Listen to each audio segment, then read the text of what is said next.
करने के बाद उन्होंने 20,000 पहले इन्वेस्ट किया था, जिसमें उनको करीब-करीब साढ़े 21,000 उनको रिटर्न में वापस मिले, जिससे उनका भरोसा जीता गया। बाद में उनको कन्विंस करके साढ़े 7 लाख का ठगी किया गया। उन्होंने बैंक में जा कर के खुद से साढ़े 7 लाख उनको उनके जो अक्यूज़्ड पार्टी है, उनको ट्रांसफ़र किया पैसा। बाद में जब उनको विथड्रॉ करने का कहा गया कि उनको पैसा विथड्रॉ करना है अपना इन्वेस्ट किया हुआ पैसा, तो वो लोग इनकार कर गए। बोले कि पहले उनको 20% एडवांस देना होगा या फिर जीएसटी के नाम पे वो लोग कहते हैं कि जीएसटी देना होगा, उसके बाद ही वो विथड्रॉ का ऑप्शन देंगे, जो कि ऐसा होता नहीं है। वो कितना भी पैसा देते जाएँगे, वो विथड्रॉ नहीं कर देते। नमस्कार, न्यूज फॉर नेशन देख रहे हैं आप और मैं आपके साथ प्रार्थना। साइबर ठगी आज के समय में सबसे ज्यादा बढ़ने वाला क्राइम है। आए दिन खबरें आती है साइबर क्राइम्स को लेकर कि किस तरीके से जो साइबर ठग है वो भोले भाले लोग को अपना शिकार बनाते हैं और उसके बाद उनसे ठगी कर लेते हैं, काफी सारे रुपए हड़प कर जाते हैं। और इसी बीच खबर आई है जहां पर साइबर ठगी का शिकार हुआ है एक शिक्षक, और आपको बता दें कि इसमें लाखों की ठगी की गई है। तो चलिए आपको भी बताते हैं उस शिक्षक के बारे में इस रिपोर्ट के जरिए।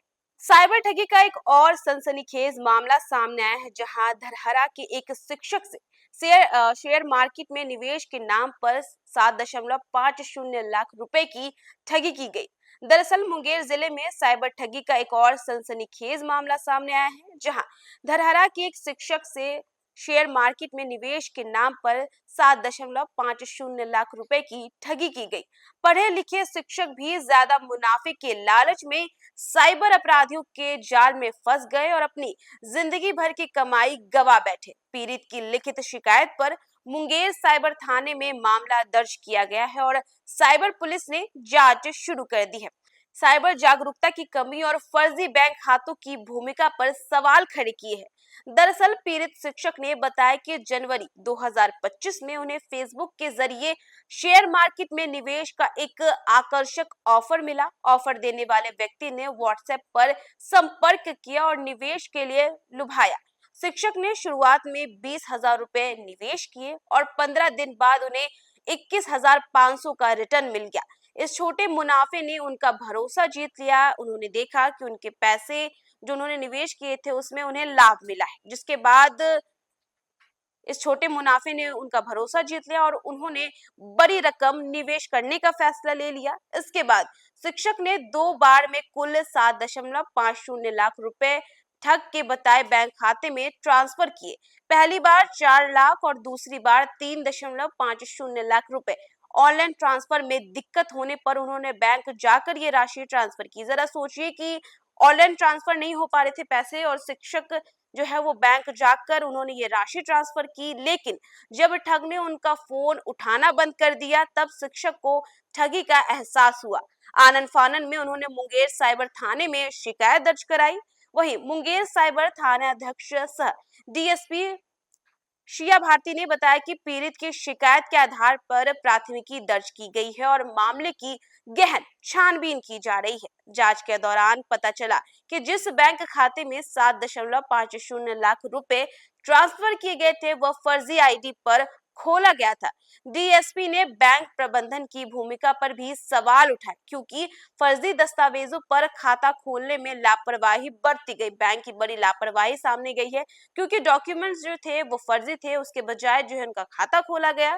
इसके बाद डीएसपी शिया भारती ने कहा कि ऐसे मामलों में ठग पहले छोटी रकम का रिटर्न देकर भरोसा जीतते हैं और फिर बड़ी राशि ठग लेते हैं। लोग थोड़े से मुनाफे के लालच में अपनी गाढ़ी कमाई गवा देते हैं और उन्होंने लोगों से साइबर ठगी के बचने के लिए जागरूक रहने की भी अपील की है कि लोग जो है ज्यादा से ज्यादा सतर्क रहे। यह मामला साइबर ठगी के उस आम पैटर्न को दर्शाता है जिसमें ठग सोशल मीडिया प्लेटफॉर्म जैसे फेसबुक, इंस्टाग्राम या व्हाट्सएप के जरिए लोगों को शेयर मार्केट और क्रिप्टो करेंसी या अन्य निवेश योजनाओं में मोटा मुनाफा देने का लालच देते हैं। शुरुआत में छोटा रिटर्न देकर भरोसा जीता जाता है और फिर बड़ी रकम ठग ली जाती है। ऐसे मामलों में फर्जी बैंक खाते, फर्जी ऐप्स और व्हाट्सएप ग्रुप का इस्तेमाल आम है। मुंगेर में यह कोई पहला मामला नहीं है। हाल के महीनों में बिहार के विभिन्न जिलों में साइबर ठगी की गई और इसकी कई घटनाएं जो है वो सामने आई, जिसमें ये भी मामला सामने आया है जहां पर पीड़ित शिक्षक ने बताया कि 7.50 लाख रुपए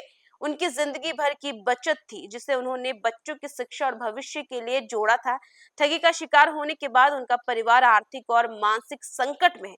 उन्होंने पुलिस से जल्द ठगों को पकड़ने और उनकी रकम वापस दिलाने की गुहार लगाई है। थरहरा थाना अंतर्गत एक निवासी हैं जो जमुई जिला में विशिष्ट शिक्षक के पद पर कार्यरत हैं और उनको फेसबुक पे एक रिक्वेस्ट आया था शेयर मार्केट में इन्वेस्ट करने के लिए। तो उन्होंने इस रिक्वेस्ट को एक्सेप्ट करने के बाद व्हाट्सएप पे कांटेक्ट किया और उनके कहे अनुसार किसी ऐप पे उन्होंने इन्वेस्टमेंट स्टार्ट किया था जिसमें शेयर मार्केट को लेकर खरीद बिक्री किया जाता है। उसमें करने के बाद उन्होंने 20,000 पहले इन्वेस्ट किया था जिसमें उनको करीब-करीब 21,500 उनको रिटर्न में वापस मिले, जिससे उनका भरोसा जीता गया। बाद में उनको कन्विंस करके 7.5 लाख का ठगी किया गया है। उन्होंने बैंक में जा कर के खुद से 7.5 लाख उनको उनके जो अक्यूज़्ड पार्टी है उनको ट्रांसफ़र किया पैसा। बाद में जब उनको विथड्रॉ करने का कहा गया कि उनको पैसा विथड्रॉ करना है अपना इन्वेस्ट किया हुआ पैसा, तो वो लोग इनकार कर गए। बोले कि पहले उनको 20% एडवांस देना होगा या फिर जीएसटी के नाम पे वो लोग कहते हैं कि जीएसटी देना होगा, उसके बाद ही वो विथड्रॉ का ऑप्शन देंगे, जो कि ऐसा होता नहीं है। वो कितना भी पैसा देते जाएँगे, वो विथड्रॉ नहीं करने देते हैं। रीज़न है सबसे बड़ा तो ह्यूमन नेचर लोभ है। वो लोभ के चक्कर में आते हैं कि पैसा मेरा डबल हो जाएगा, शॉर्टकट में पैसा कमाने के चक्कर में वो मतलब किसी भी अनजान आदमी से संपर्क में आते हैं और उनको पैसा देते ही चले जाते हैं, बिना कन्फर्म किए कि वो जेन्युइन है या ऑथेंटिक है या फिर ऑथेंटिक सोर्स है। हम लोग सबसे पहले उनको सजेस्ट करते हैं कि पहले 1930 पे कॉल करें ताकि जो भी उनका पैसा फ्रॉड हुआ है उस पे होल्ड लगाया जा सके। 1930 से बहुत फ़ायदा होता है, उससे ऑटोमेटिक होल्ड लगता है। आपका पैसा जब तक जितने भी बैंक में ट्रांसफ़र हो रहा है स्प्रेड होकर के, वो जहाँ कहीं भी जाएगा वहाँ जाकर के वो होल्ड लग जाएगा। तो इससे आपका पैसा सेफ रह सकता है। अगर विथड्रॉ हो जाएगा तो मुश्किल होता है उस पैसे को रिकवर करने के लिए। दूसरा हम लोग कंपनी जो रहता है उनको मेल करते हैं, जो भी इंस्टाग्राम आईडी है या फेसबुक आईडी जिससे कि ये किन्हीं भी लोगों को संपर्क करते हैं उनको इन्वेस्ट करने के लिए किसी तरह की गेमिंग ऐप पे को लेकर के या फिर गूगल का टास्क वगैरह जो अभी अभी बहुत ट्रेंड में चला हुआ साइबर फ्रॉड के लिए। तो इन सब चीज़ों से बचना चाहिए। हम लोग कोशिश करते हैं कि उसका जो भी अकाउंट है उसका हम लोग वेरीफाई करवाएं कि वो उसको ऑपरेट कौन कर रहा है और उसके बाद फिर जहाँ भी ऑपरेट करने वाले लोग हैं उसका नाम का सत्यापन करके हम लोग वहाँ छापेमारी करते हैं। तो देखा कैसे साइबर ठगी का शिकार हुआ शिक्षक, उन्होंने लालच जो है उनके अंदर आ गई थी कि पहले उन्होंने 20,000 रुपए जो है वो निवेश किए थे जो कि बढ़कर 21,500 मिला। इसके बाद उन्हें जो है इसके प्रति लालच बढ़ गया और उन्होंने 2 बार करके 7.50 लाख रुपए जो है वो साइबर ठगों को दे दिए। लेकिन जब उन्होंने फोन नहीं उठाया शिक्षक का, तब उन्हें एहसास हुआ कि उनके साथ ठगी की गई है। तो फिलहाल पुलिस जो है इस मामले की पूरी जांच कर रही है और जल्द ही इसका खुलासा भी होगा। फिलहाल इस खबर में बस इतना ही। देश दुनिया की तमाम अपडेट्स के लिए देखते रहे न्यूज़4 नेशन।